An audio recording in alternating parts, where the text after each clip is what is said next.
Welcome to Losing a Child, Always Andy's Mom. On this podcast, we journey through the devastating experience of the death of a child. Grief is seldom discussed openly in our culture, and the death of a child makes people feel even more uncomfortable.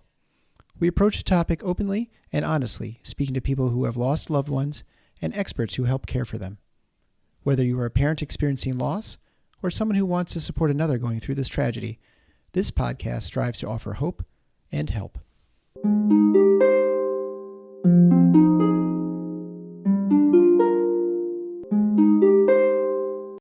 Welcome to episode 116 of Losing a Child, Always Andy's Mom. I'm Marcy Larson, Andy's mom. Today I am excited to share with you Brian and Claudia. Those are Emilia's parents, and Emilia was just a delightful young girl. She had a lot of medical problems, but she actually conquered all of them and was doing amazingly well before she died unexpectedly from something any child could have gotten. So their story today is really unique because they can relate to families who had kids with chronic illness, but they really didn't lose her to a chronic illness. So in some ways, they relate even more to people like me who lost their children unexpectedly in a car accident.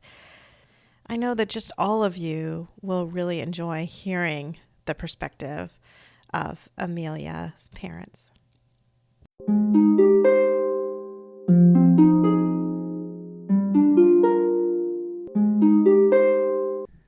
Thank you so much to the both of you.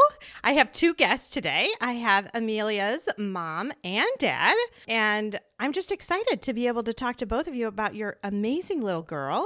So, what I want to start out with is I got an email from Brian just telling me all about their daughter, and it came with the most amazing picture. It was a picture for on her birthday. It was all pink. It was balloons, this beautiful white background. It was the most stunning picture I have received from any parent, and I've received many, many pictures now, and I just learned that you did it yourselves. I can't believe it. I was so unbelievably impressed. So all of you have to look. I will put this on Instagram. I will put it on my website. I'll actually make sure it's on Facebook. So you guys got to go look at this amazing picture done by Emilia's mom. So you talk about that a little bit first. We're talking about the picture. Okay. Yeah, I'm super proud of it. We had a little mini photo shoot for her birthday. It's actually the day before her birthday. And we got our little cake because it's COVID and everything. I couldn't hire a photographer to come in and take pictures of her, especially since she was a high-risk kid. So I kind of, for the first time in my life, did a little DIY. I got a nice little background, a little backdrop, and I had a friend make a little balloon arch, and we got a beautiful cake, and we got some nice photos from a bunch of different angles and we've got so many different smiles. That's just one of like Emilia and Marcy. Yeah, we've got pictures of her stuffing her face. I am blown away. Yeah. Unfortunately, you don't see the aftermath. She actually gets an allergic reaction to the buttercream. Egg whites. She got allergic. And so about 20 minutes after those photos, she's got little red patches on her face. She's getting blotches. So we actually only took photos for about 15-20 minutes. Then we noticed she was breaking out, so that was the end of that. But we got some beautiful photos, and you did get beautiful photos. So a little bit of hives, I guess, was worth the beautiful photos as long as it didn't end up getting too severe. So no, she was totally fine. Yep, she was good. I think she enjoyed the sprinkles, and she certainly looked like she was enjoying herself in the pictures anyway. It was amazing. She was, even though we kept having to put her back in her spot. But... Yeah. That was one of the earlier photos because, of course, she destroyed the cake. So. Oh, all right. Well, why don't you start out now by just telling us all about your amazing little girl? She was definitely very amazing. I guess we can kind of start with, we wanted her for a long, long time. And when we got pregnant with her, we were very happy. We had just bought a house because we kind of got tired of waiting to get pregnant. So we thought, let's buy a house. And then about a week later, we found out we were pregnant with her, Wow. which we probably would have held off on something. The house. Definitely would have been the house. Yeah. But she was absolutely great. I started reading to her right away, Lord of the Rings, and I wanted her to have the nerd culture right from the very beginning. And pregnancy was good. No problems. All of the ultrasounds came back with no problem at all. We found out we were having a girl and we knew her name right away. We actually went to go get induced and Emilia came so quickly. We got 5 hours, 4 hours. A 5-hour labor. Wow. And we had kind of a plan going in that we would epidural and we would, you have your perfect like baby plan. They give you like this outline and you fill out your birth plan and just everything did not go as planned. Yeah. I know. I actually, to be honest with you, I always hated the birth plan. The moms that came up with a birth plan, I like, this is destined to go wrong. Totally. Because that's when I was in residency, I would be involved in the delivery process and they come in and anyway, it was always like, it's going to not go well. You're almost better off winging it. Yes. Yeah. So right away when Emilia was born, she was looking blue.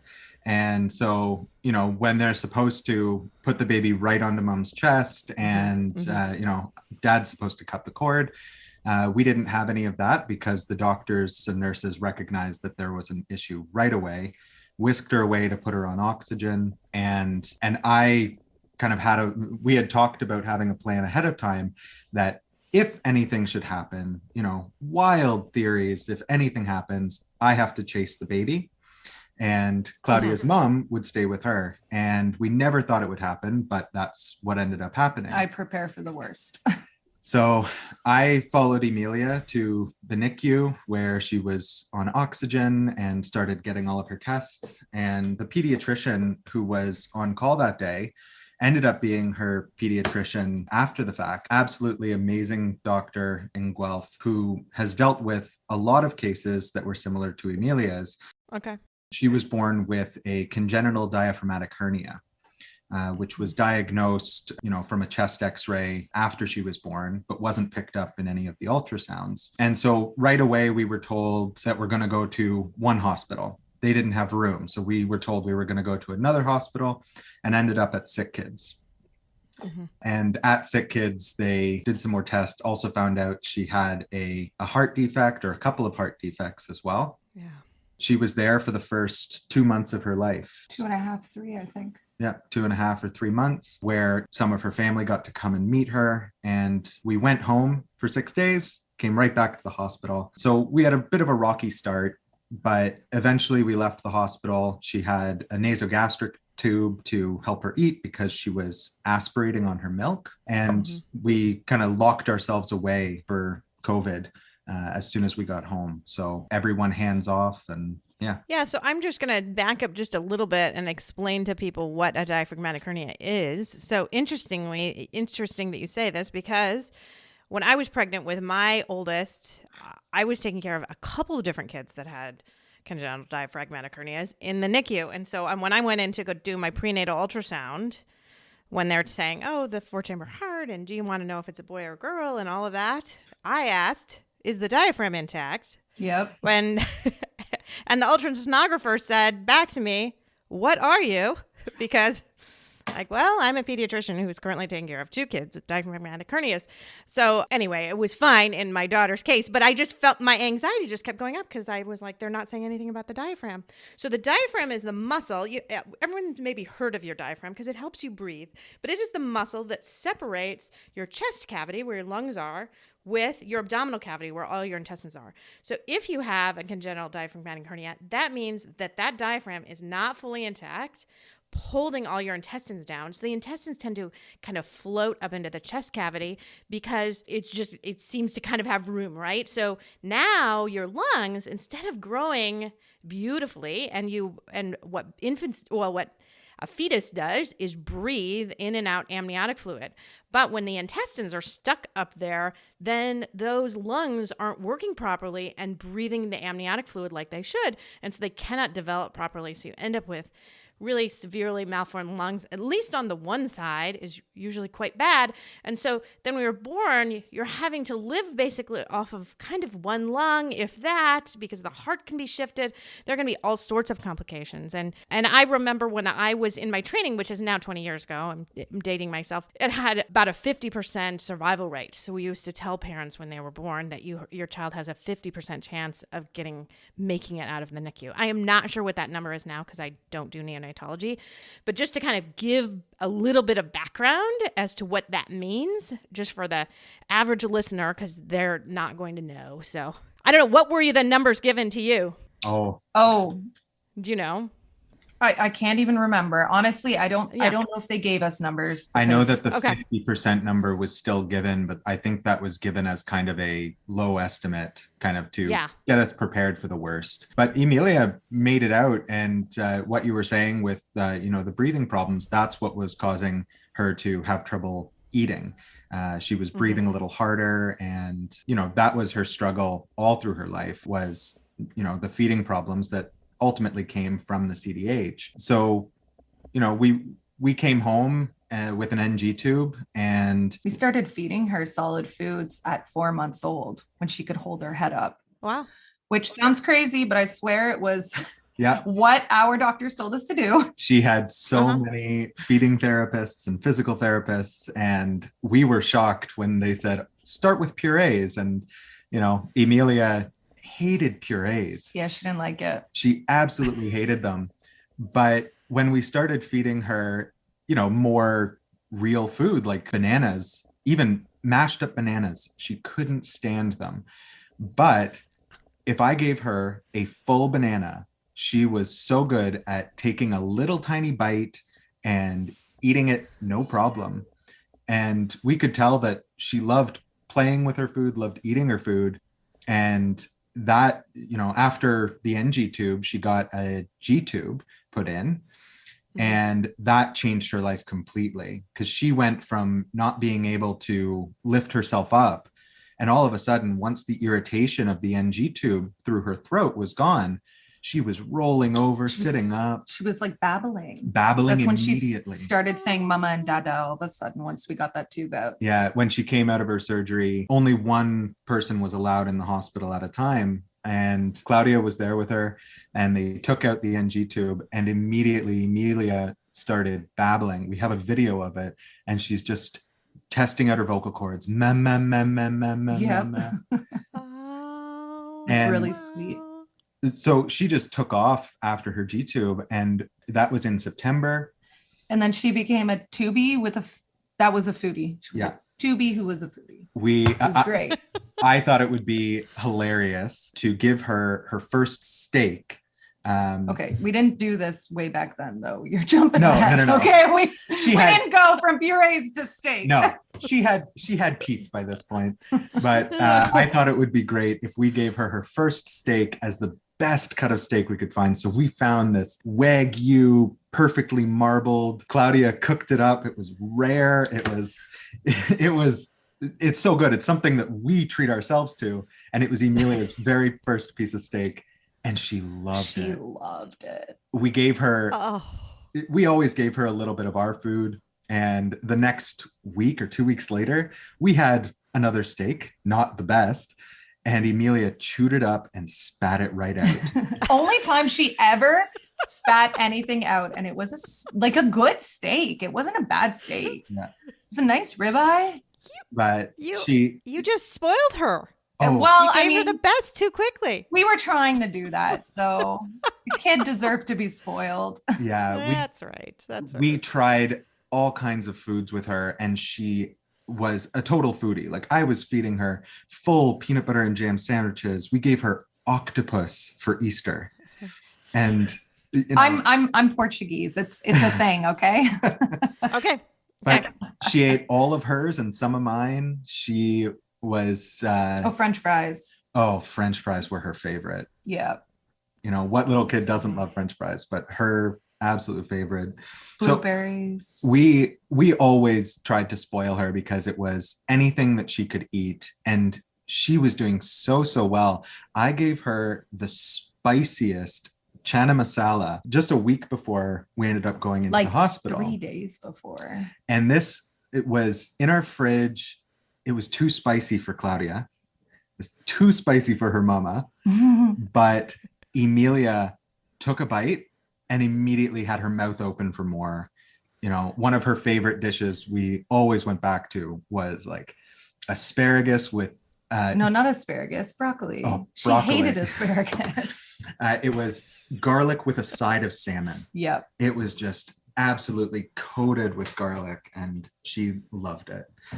So we had a little foodie on our hands that had her G-tube and she got off of it completely. And that's something that Really? we're so proud of her for. Yes, we started weaning her off of her G-tube in January. And So she was how old then? 1 year. Mm-hmm. 1 Just year. right out of year. Yep. She might have been just a little bit under, because her birthday was January 20th. And we started right after Christmas. So she was just under a year. By the time May came around, she was completely off of it. And we were scheduled to have it taken out, Oh yeah. which ended up being the day that she passed. We had her scheduled to go into the clinic and speak with her general surgeon because she was off of her G-tube completely. She was gaining weight, no problems whatsoever. She was getting a nutritious diet, variety of foods. And she was such a happy girl. She was, you know, she never quite took steps alone, but she took steps with the little with the push walker, cart. the push cart. My cousin got her. But she loved to Mhm. stand up and she would clap for herself. She would look in the window at her reflection and she would look to us and she would stand up and just clap and scream. And she was such a happy girl and a little mischievous baby. Just, you know, once she finally got off the NG tube and, you know, was crawling less than a month later, you know, she was just around everywhere, unstoppable, learning how to climb stairs and just doing an amazing job. And we were so proud of her. Still are. Oh, And absolutely. Yeah. So she was doing really well. I mean, this is in all areas of her health. It seemed like she was doing well, or were there struggles in certain areas? No, she was finally a normal kid. Yeah. Like there were no problems anymore. She just needed the G-tube out. And you said she had a little something going on with her heart too, Yeah. right? She So did. she was born with some congenital heart defects. They called it Swiss cheese heart, Just which holes you everywhere. can imagine what that looks like. Mm-hmm. And by the time we left the hospital, you know, at 2 or 3 months old, the sizes of the holes in her ventricular septum had decreased to a size that they weren't worried about doing immediate surgery. And Mm-hmm. they continued to decrease. And, you know, we had follow-ups with the cardiologist and it was never at a point that she needed surgery. So she got, if not a clean bill of health, she was cleared to pretty much do 1 year follow-ups and 2 year follow-ups after that. So her heart never bugged her anymore. The diaphragm was fixed up. The only thing that there was a bit of scar tissue from the G-tube surgery and her diaphragm surgery when she was 4 days old. Mm-hmm. Mm-hmm. So what ended up happening that when everything kind of went downhill? Well, it was that when she got her G-tube, they went in and they noticed, wow, the G-tube surgery actually took longer than the diaphragm repair. Oh, that's strange. Yeah. Yeah, she had a lot of scar tissue, so they had to go in and clean it up. So she was about 9 months old when we noticed that, and obviously that's odd and that could cause complications later on, but there's nothing really you can do about it. So No. May rolled around. She was good until May, end of Yep. May. She had just passed 9 kilograms because we were measuring her like every week. So proud of every bit of weight gain she had. Mhm. And one night after, you know, she had had dinner and full bottle of milk on her own, we gave her a bath, went to bed, and she started Puking. have a bit of vomit. You know, middle of the night, we didn't immediately rush to the hospital, mainly because she had had spinach soup for dinner. And so there was Yeah. nothing odd about Green green. puke when you've had green soup. Yeah. And we're no Right, strangers to that vomit with, you know, a baby that had reflux most of her life. Yeah. So we have a whiteboard in her room that we marked down every little thing. We've got every tooth, every word, every bath night marked on this whiteboard. And so we marked down, that she had a puke, she had a very mild fever, and put her back to bed. And we woke up to a bit of puke, and then she wasn't eating her breakfast. And actually, Claudia got her first dose of the COVID vaccine that morning. So she went and got the vaccine while I was trying to feed Emilia and, give her some cookies and anything that she could stomach. And you called me while I was at the vaccine center, and he said, yeah, she's really not doing very well. And I said, well, as soon as I come home, we'll just drive straight to Sick Kids. Yeah. Might be extreme, but we'll just go straight there. So, and on our hour and a half drive, we're also emailing her pediatrician to keep her in the loop, and her surgeons, everything. And we ended up in the ER where they kept her on antibiotics and just were keeping an eye on her because they assumed that it was gastroenteritis. Some sort of infection. So they put her on antibiotics right away. And we waited until they got some imaging done to confirm that it was a bowel obstruction. So after they confirmed the bowel obstruction, they took her in for a surgery to get rid of the scar tissue that was causing it. And surgery went well.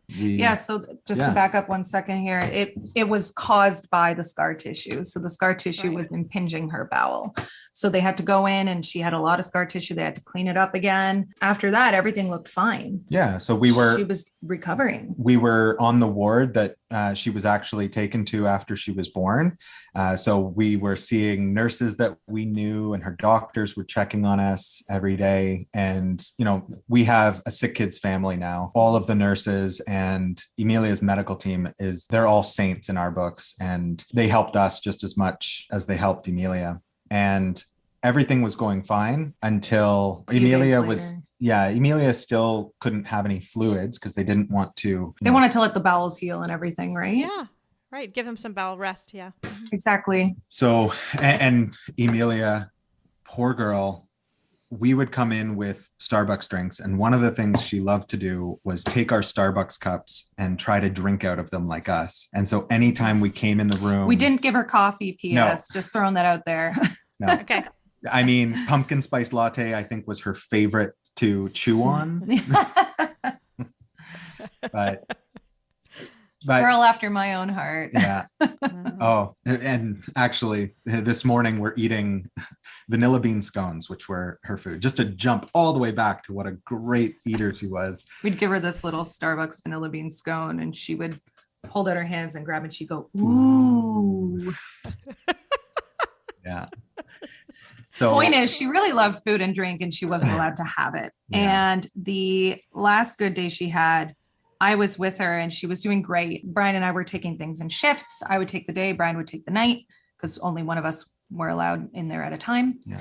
We got very good at hospital life. We just followed the nurse's example, night and day shift. Yeah. And, we had it down pat. And the last good day, Claudia was with her. She was doing great. They told me that tomorrow we were going to give her fluids. We were going to give her sips of water, and everything looked awesome. And I left around, 8 or 9 p.m.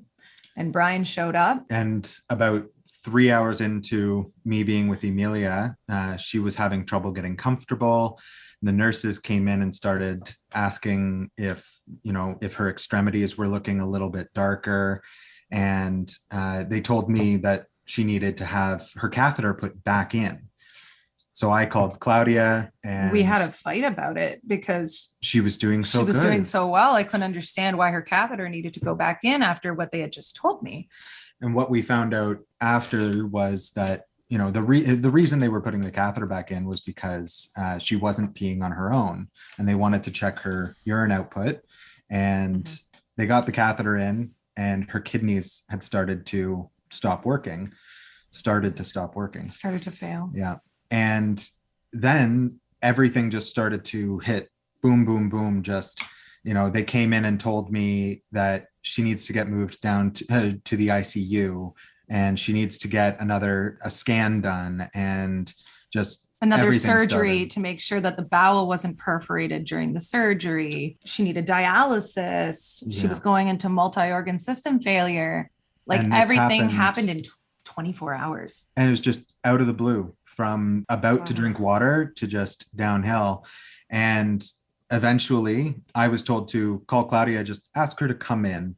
And they let both of us into the hospital with special permission, because COVID was only one parent or guardian, that's it. And after Emilia came, after Claudia came, sorry, they told us that the situation was dire and that we should prepare for the worst. And that was it. They were doing everything that they could. And they suspected an infection of some sort, and then, obviously. Yeah, that it was consistent with sepsis, and that they were doing everything they could. They put her on, broad spectrum antibiotics and everything they could. She was very heavily sedated, and we went in with the doctors after they had been trying to give her dialysis for 5 hours because they were having trouble getting it in. And apparently it was touch and go, and we were just kind of waiting in a room off to the side. They weren't sure Emilia was going to make it at that point. And then when they thought she was a little more stable, they let us in. And as we were talking over her, I bent over and my hair kind of grazed her cheek. All of a sudden she opened up her eyes, which they were shocked. The doctor said she'd never forget it. Yeah. Because she's never seen a kid that sick open up her eyes for her parents. And we sang to her. She had a little aquarium toy that we had brought from home that she always fell asleep to. Mm-hmm. And in the middle of the night, sometimes we would hear on the monitor just a slap and her toy would turn on. So we played her aquarium. We put, the stuffed animal that I got her when she was born, and Claudia got her one when it was Easter. So she had her bunny and her bear. And we both sang some of the songs that we would sing to her and put her to sleep. And then they sedated her a bit more. We told them to knock her out entirely because she was so covered in tubes. If she had the ability to, if she wasn't basically paralyzed by the drugs they were giving her, she would have been tugging everything out. So we said to knock her out. She was obviously in pain. So her last memory is us putting her to bed. Yeah. And I was told to kind of go hide away in a little room that parents get to go sleep. And I could not sleep. I mean, I stayed with her and I was only there it was only an hour. Only an hour. And then she was obviously, her blood pressure was going down. They kept pushing fluids, but she obviously was very swollen and just everything was going wrong. And she went into cardiac arrest. And I was told to call Brian. And he came running into the room. I ran back through the halls, and when I got there, they were doing CPR, and we didn't leave the room. And eventually we were told to sit down and just hold her. The doctor came, said there's nothing more they can do, and just to hold her. So we held her, and that was it. Passed. Yeah. And we've just been dealing with everything after the fact. I was in complete shock. You were catatonic. I was useless. Just from the moment everything happened, I was useless. Claudia made every single phone call, and I don't know how she powered through, because I barely remember walking out of the hospital. And at the time we also signed the autopsy permission. When we were trying to leave the ICU doctor, we call her boss lady because she's a total boss. She was Emilia's first ICU doctor, and she was the one treating her at the very end as well. And she was kind of telling us, I think maybe you should do an autopsy. And it was suspicious that it happened so close after a surgery. And they had gone in that morning to make sure that there were no perforations, right? And they couldn't find anything. So it was really suspicious. Mm-hmm. It was really strange. And we signed the autopsy permission. Which we just got the results for last week. We had to reschedule the interview with you. Yeah. Yeah, the interview was supposed to be exactly 1 week ago, and then they scheduled the autopsy for the exact same time, or the autopsy report to be given to you for the exact same time. So a couple of things have happened, since she died, because we had been preparing to do genetic testing because it was offered to us, and we thought we could handle it at the time after Emilia was doing so well. And we kept the genetics appointment and had genetic testing done. And we got those results a couple of weeks ago and found out that Emilia had a syndrome. A very rare, newly defined syndrome. And that's cardiac urogenital syndrome. So it's, we got the rundown of, the exact genetics that cause it, but it was a de novo mutation. It did not come from either blood. So it's brand new mutation. Mm-hmm. And there's been so few cases reported. I think she's the 19th case reported worldwide. Keeping in mind that obviously the technology to detect this kind of thing has only been around for like 5 years. But there are three main aspects to this syndrome. The first is the congenital diaphragmatic hernia. So check. The second is the heart defects. So check. And then the other part of that is the urogenital side, which we had never noticed anything because she was a girl. It's less common to notice on a girl. And in the autopsy, we found out that she did have some malformation of her uterus and vagina. Yeah. So check. Yeah. So she was,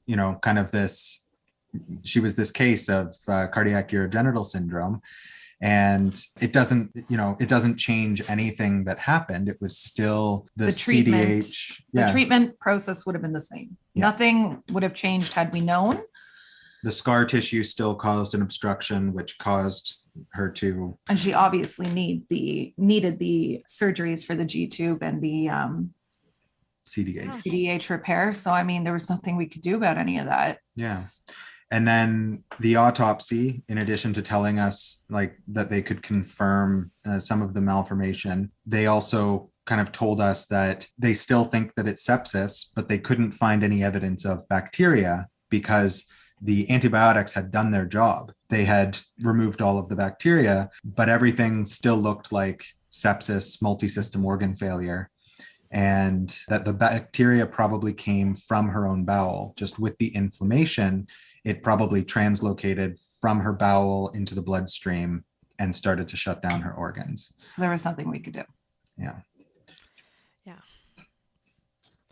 So just again and again and again, just kind of that repeating, but you couldn't have done anything. You couldn't have done anything. You couldn't have done anything. Which I think is helpful because we're very good at the blame game. Yep. Especially me. I've got that guilt thing down packed. So everything's about me, obviously. We've talked about that on the podcast before, about how Gwen has brought this up, that someone that she worked with had said that it's so much easier for people to feel guilt than to feel powerless. And I think that's what you're really describing here, is that it's so hard when you feel like you were completely powerless. There was nothing you could do because you always second guess and feel like, but I could have done something. There had to have been something that I could have done. But when the answer again and again and again is you were just completely powerless and there was never anything you could have done, it's hard to accept.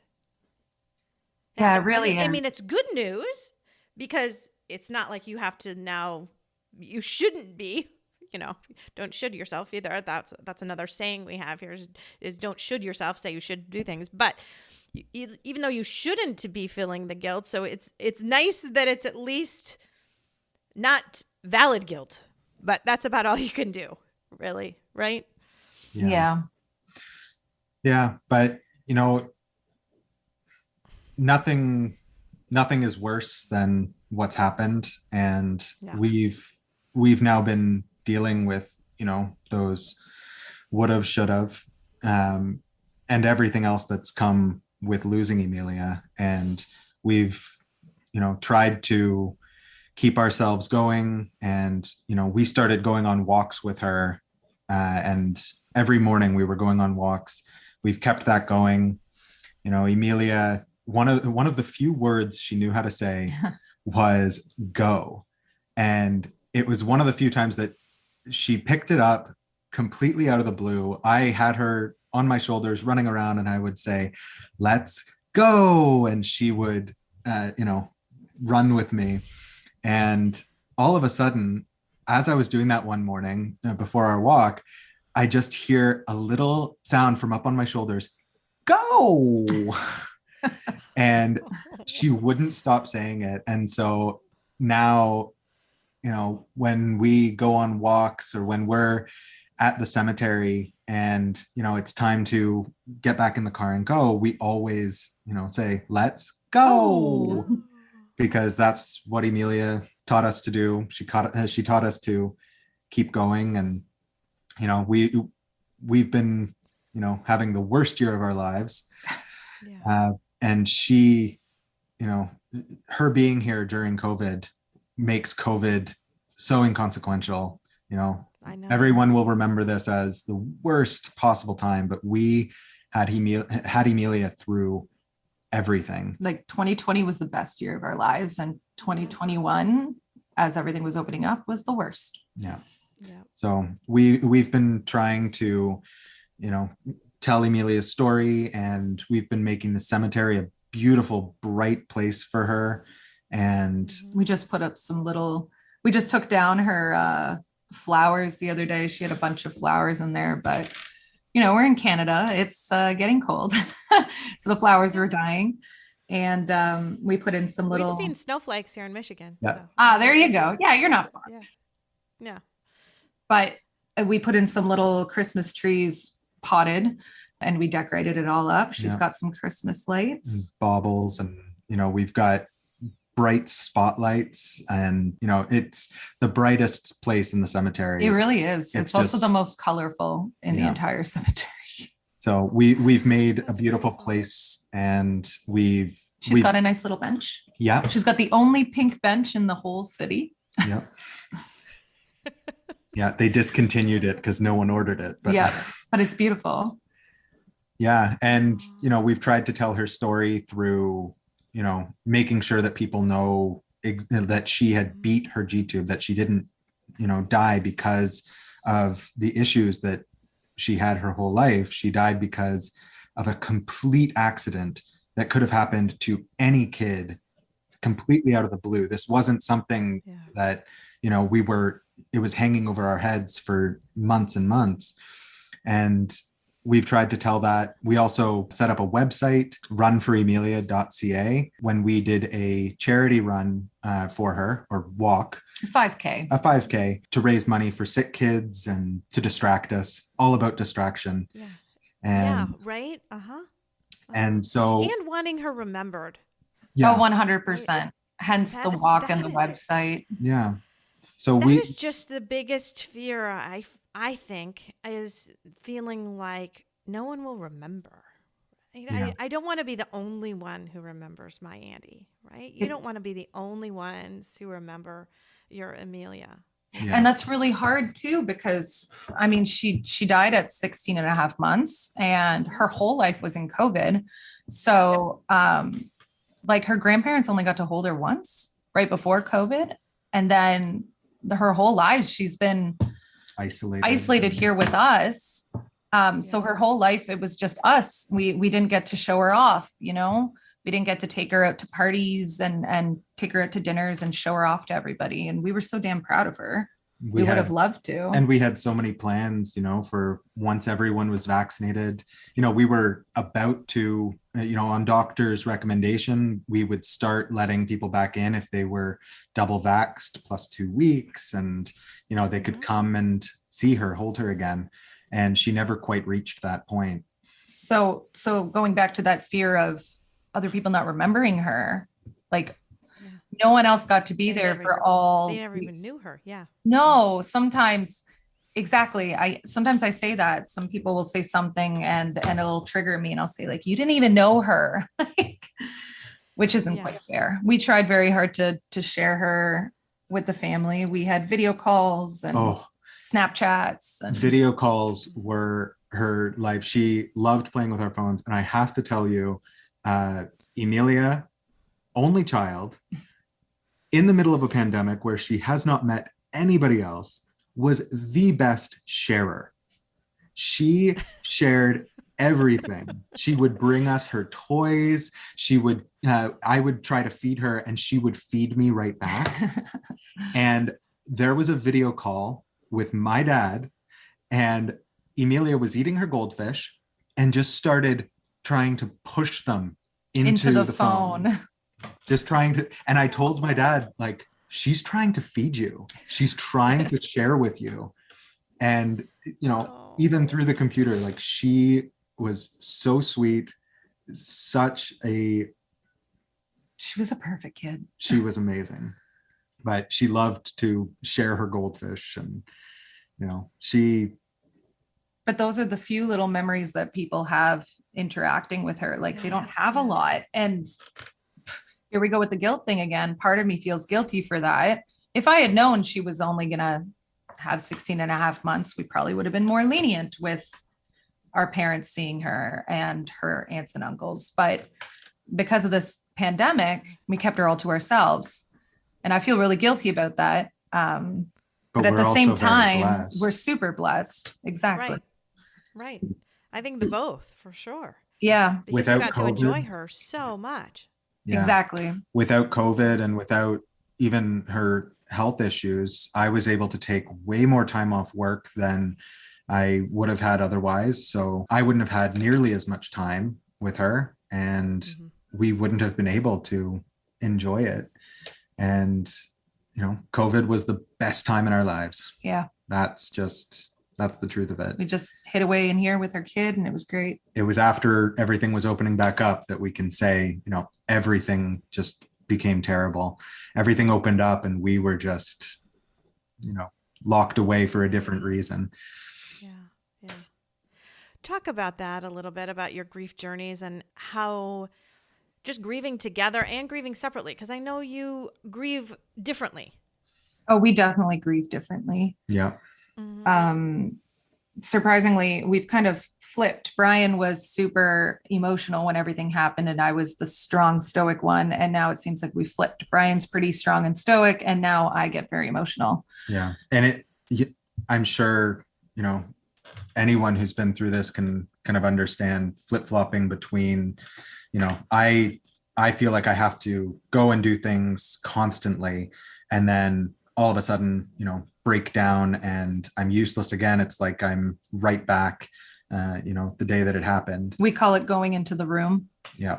And we have such vivid memories of, that room and everything that happened. And so when we get really depressed, that's what our minds go to. But we've flip-flopped, and we tend to kind of balance off each other. So when I'm breaking down, Claudia is very strong. And when Claudia is breaking down, I try to be strong. So, for the most part. For the most part. For the most part. There's been a couple of false really starts where depressing days. we both end up on the floor. And, yeah. But we've actually done a lot. I think going with what Brian was saying about doing things we have to do. We've maintained her spot at the cemetery. Like we said, it's all decorated and it's beautiful. And we go out to garden centers now and we find cute things. And we even ran away to Portugal for a month. Yep. Okay. Yeah, that sounds a little crazy, but we just couldn't handle being here anymore. Yeah. And Emilia is actually named after Claudia's great grandmother from Portugal. And we found out that Emilia was going to be a girl, and we decided on the name when we were staying there in 2019. And we kind of felt like, even though Emilia had not been there, she had been there when we were in utero. In utero, yes. Mm-hmm. But we felt such a pull there, and we tried to listen to, I don't know why, but I feel like we're supposed to do this, or I feel like I want to do this. It's what brought us home after Emilia died, and we felt that pull to Portugal. And it was hard to kind of convince ourselves to go until a great friend said, would it make your decision easier if I said I would go? And 2 days later, we were buying tickets all together to go to Portugal a week after that. And it was a bit of a pilgrimage for us, and we went to the sanctuary of Fatima in Portugal. Okay. And staying nearby. So we did a bit of a pilgrimage, and we just relaxed, and we felt like we could breathe in, there, even though Emilia had never been there. We felt like we felt she was her, with us. we felt her presence, her pull so much more there than we had been over here. Yeah. Back home. We extended our trip. We literally stayed right up until the run. 2 days later, when we got back, we had the 5K that we were telling you about for sick kids. It's one of the few, like, we had to come home for that. I've also had physical pain as well. I've developed really bad sciatica in the last couple of months. And so, I had to come back to have appointments, and I think we would be running back to Portugal now if we could, because we're not sure we can do Christmas or any celebrations. I know. I know. That's so hard. It's so hard. Especially, you went through something very similar in some ways. I know she had medical problems throughout, but it was almost as sudden as me losing my Andy in a car accident, right? Because everything was fine. Like, she was kind of sick, but we went and did the surgery, and this is going to kind of fix everything, and we're going to be out of here in a few days. I almost feel like you're back in the hospital, that initial stuff. You were seeing all those people back from the past. It almost was like, just like a little party almost. Like, I get to see all these people again, and they get to see how much she's grown, and we're going to just fix this little thing, and then we'll be off again, and we won't really need to see them. And then just disaster, right? Just completely out of the blue. Yeah. You hit the nail on the head right there. We've said numerous times that it never occurred to us that this was going to be the outcome when we went in. We went back for clinic visits and stopped in on the floor to just say hi, and that's what it felt like. And we've been through the absolute terrible time now, and we've had to deal with things that we never thought we would have to deal with. We've had to come to terms with our own mortality, in our grief journey now, that what 28-year-old has picked out and paid for their cemetery plot. Yeah. And the stone that we're waiting to get put in, we're very excited for it. It already has Brian and my names on it, which weirded out a lot of people when we told them that, but there's an odd comfort in knowing exactly where you'll be, and we're going to be with her, and that brings us comfort. Yeah, Eric and I will be right next to Andy. When they got us the one spot, it's interesting because it's in a township cemetery. It's a very beautiful cemetery. It's close to us. But anyone who lives in the township can be buried there for free. So you don't pay for any of it. And so the funeral director said, you live in Cascade Township. There's a very beautiful cemetery. I'll arrange for them to show you the spot they can give you. And the guy, showed us the spot, and he said, and there are 3. He didn't just give us 1, he gave us 3 that day, which was beautiful. It's just so nice to know that I'll be right there next to him, Yeah, exactly. And we really lucked out. We couldn't deal with that in the aftermath. We were both catatonic at this point, and my parents were saints. They went out and spoke to them, and my mom tried to get us the most beautiful plot, and she succeeded. They were showing her this plot in the center of a bunch of graves, and it was a nice enough plot, nothing wrong with it. But my mom looked over, and there was a tree, and she was like, how do we get over there? How do we get a plot over there? And they said, that's a new row. We haven't started that yet. I think the only way we could do that is if we got 2 plots side by side, 2 family plots side by side, double plots, I guess they're called. Yeah. But they have more room. And so, that day my parents bought the the second plot right next to us so that Emilia could have the most beautiful, perfect spot under a tree. So we're on the edge. We put a bench under the tree, the pink one, and it's just such a beautiful spot, but it's, it feels like a second home. That feels sounds like home. It's so morbid, and people get weirded out, but I feel in some ways more at home at the cemetery than I do in my own house, because this is her house, and we're surrounded by a quiet place that should not be quiet. Yeah. But the cemetery is supposed to be quiet, and it's a peaceful kind of quiet, and it's peaceful to know that Emilia's here and this is where I'm going to be. And I've come to terms with that. It feels so natural to be there now. It feels like home, and you don't know unless you know, I guess.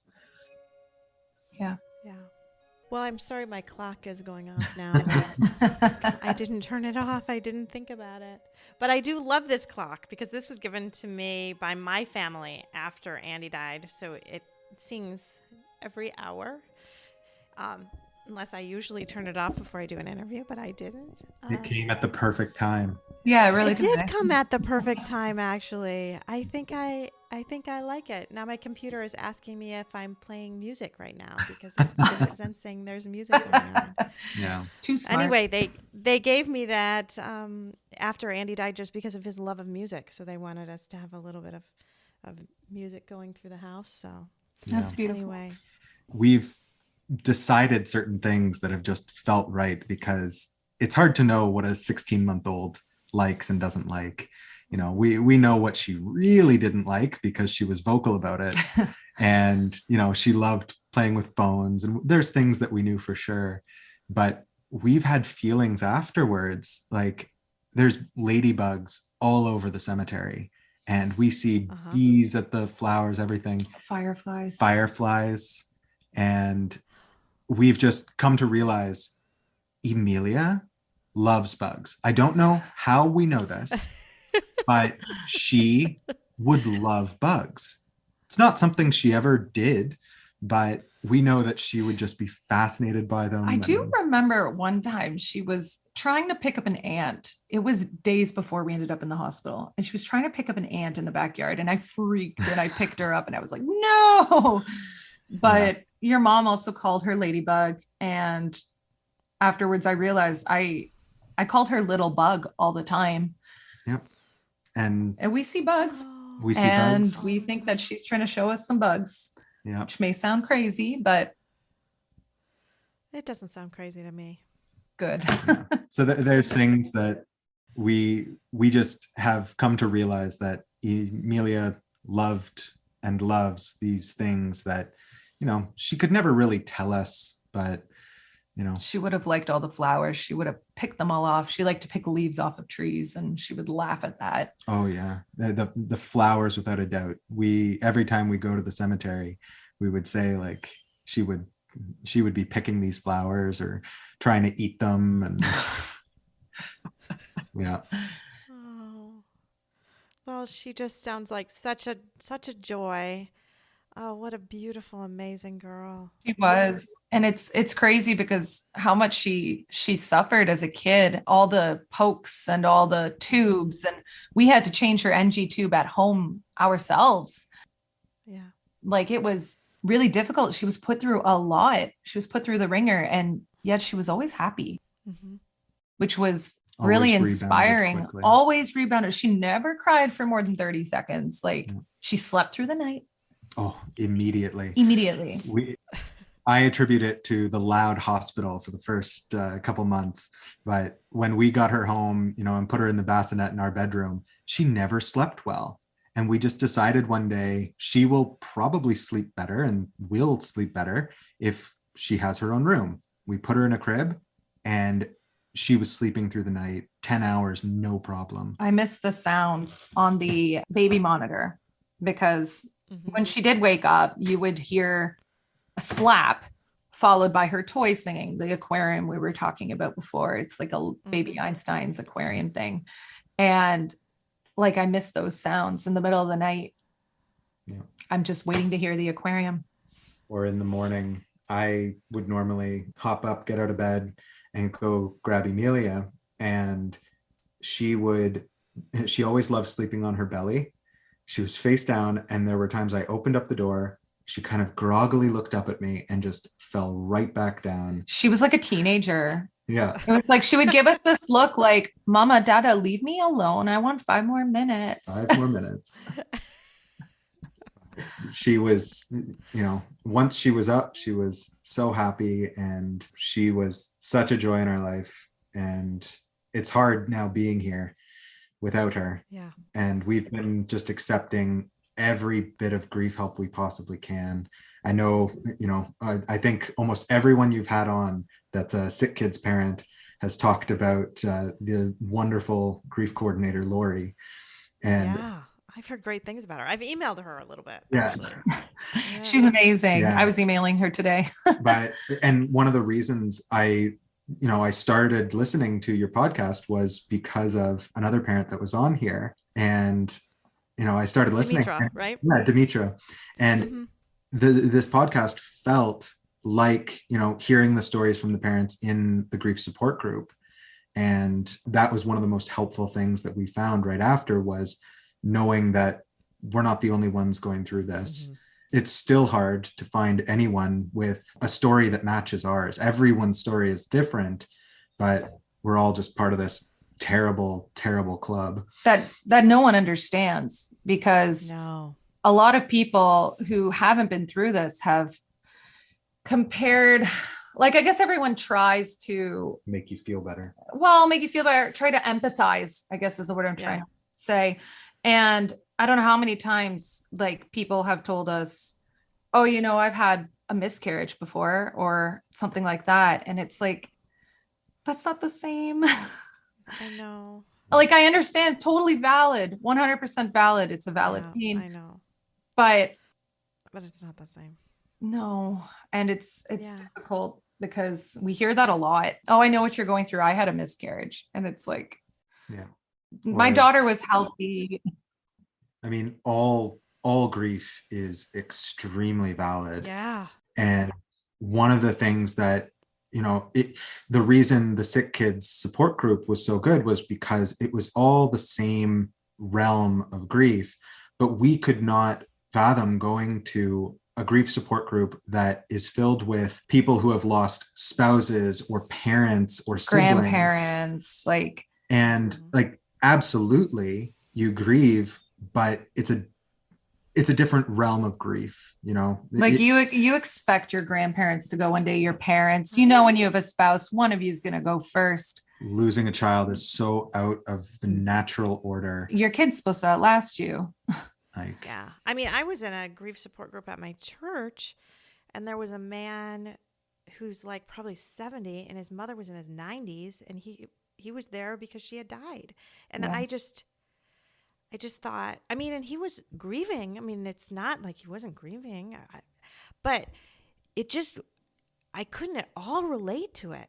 Yeah. Not at all. It was just really difficult to feel on the same page as a 70-year-old man who lost his 95-year-old mother.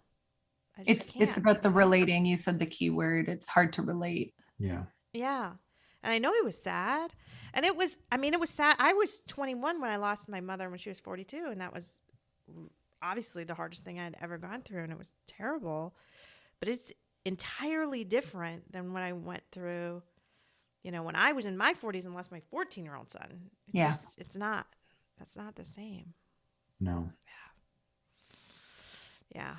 It's all grief, and there are lots of things that I think we can still learn from each other. I think I learned things when I lost my mother that helped me later on, right? I mean, as opposed to my husband, who was really grieving for the first time. I mean, he lost a grandmother, but nothing really close. So I think in some ways I was a little bit better prepared, but still. It feels like the grief comes back so often because we always think about, where would Emilia be now, or what would have happened? And we're not just grieving for the child that we know and love and that's gone right now. It's also all of the possible things that could have happened. And the life we were planning together. Yep.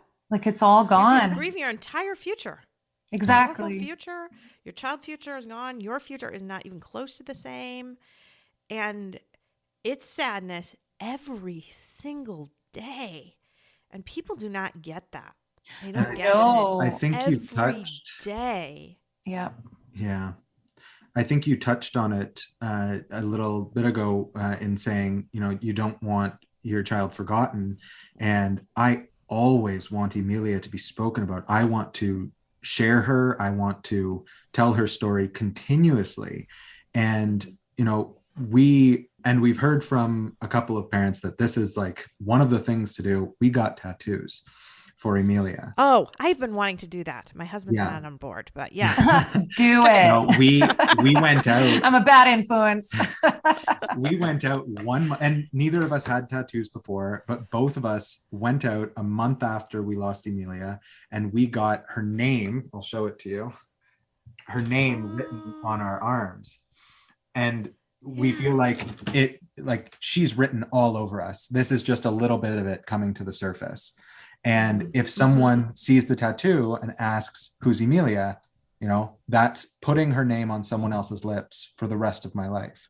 And so I want that to always come out. Then we went back months later. We just got other tattoos of her handprint and footprint.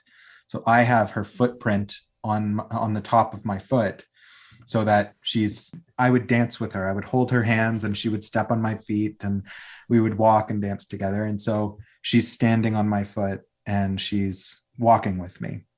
And I've got her comfort hand, the hand that she would suck her finger on. I've got that over my heart. Yeah. So we've got tattoos that are hidden and that mean a lot to us and that she's always with us. And then we have another one that we want people to see her and recognize, like, we are literally wearing our grief on our sleeve. It is written into our skin on our arm. I love that. It's just one way. I really hope that people never stop asking about her. We've only shared a couple of choice stories today, but she filled our days for 16 and a half months with so much joy, a bit of screaming, like good and bad. You're raising a baby, like there's bound to be some crying, but not a lot.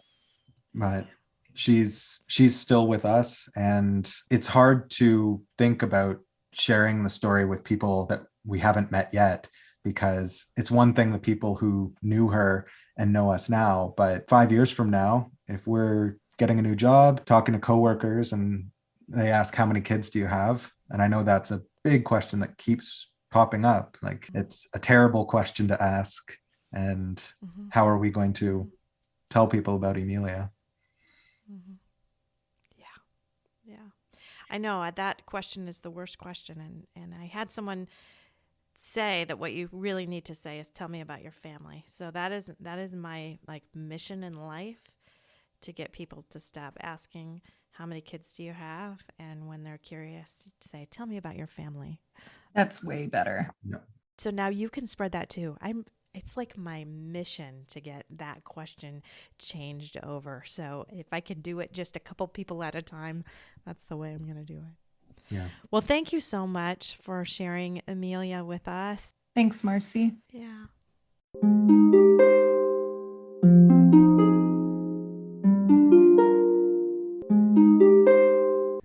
Thanks for listening to Losing a Child, Always Andy's Mom. Please subscribe to the show on your favorite podcast player. We are always looking for new show ideas. If you'd like to be a guest, know someone who'd be a great guest, or have a show idea, please email us at marcy@andysmom.com. Be sure to visit the webpage, andysmom.com, for more content, including Marcy's blog. There you can also sign up to receive updates via email. Together, let's work to inspire hope, one day at a time.